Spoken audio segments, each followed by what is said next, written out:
شكرا جزيلا. والآن مع أستاذ الديانات بجامعة نابولي الدكتور اونطونيو.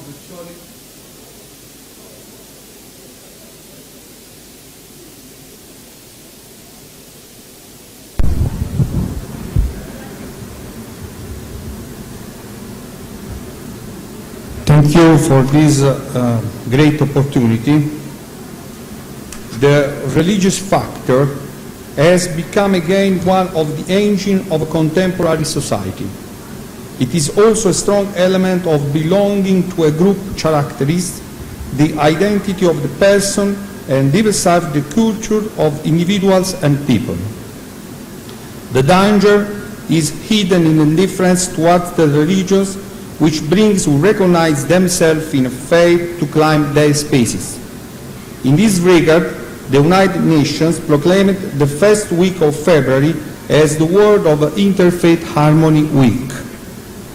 We need to consider the delicate relationship between the exercise of religious freedom and religious conflicts.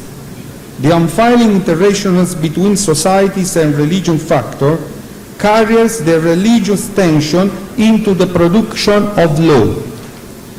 Law is called to activate and discipline the religious freedom, preparing legal responses that tend to remove every kind of discrimination and persecution. In the last years, within the context of established democracies, the debate on the effective exercise of the religious freedom has accelerated because of the crisis of consolidated experience of regulation of the religious freedom.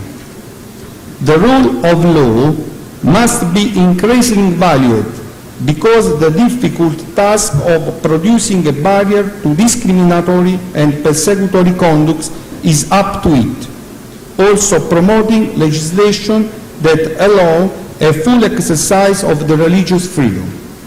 The denial of religious freedom takes place in a particularly effective and ferocious way, as it tends to affect people's dignity in their workplace and the access to economic instruments. Belonging to religious minorities may affect the exercise of their manual and intellectual labor jobs and in the access of the same opportunities reserved for majorities. But it should be increased the level of religious freedom with principled statements and concrete legal instruments which could help this process. Therefore, the condition for minorities to have the right to be recognized in law and not only in front of it must be created. The exercise of religious freedom of individuals and groups results in behavior which involve choice of faith, able to influence the economic and legal systems. The phenomenon of cultural migration is accomplished more effectively where it is more permitted and guaranteed the religious freedom by producing a direct impact in the host systems. Religions plays a central role in the dynamics of social development, and in this perspective, it can be also an engine for the economic development. In fact, religions have always faced the economic system in their doctrine, mainly relating to the ethics and their teachings. In this field, each of them has a flourishing tradition impacting on individuals and guiding their actions.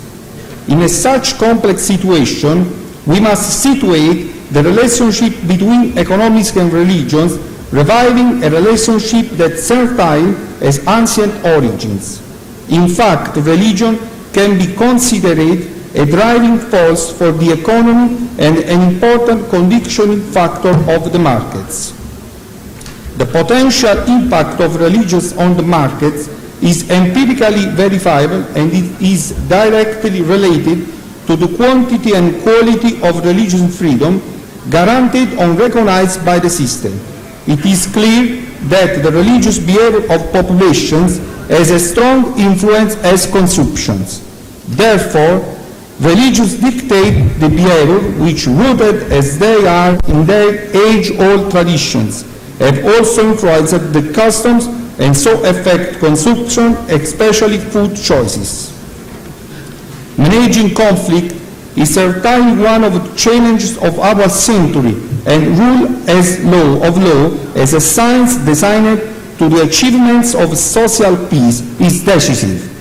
Increasing the amount of religious freedom in the world is not enough with this market qualitative increase, which enable every human being to be himself in all kinds of contexts, both social and legal.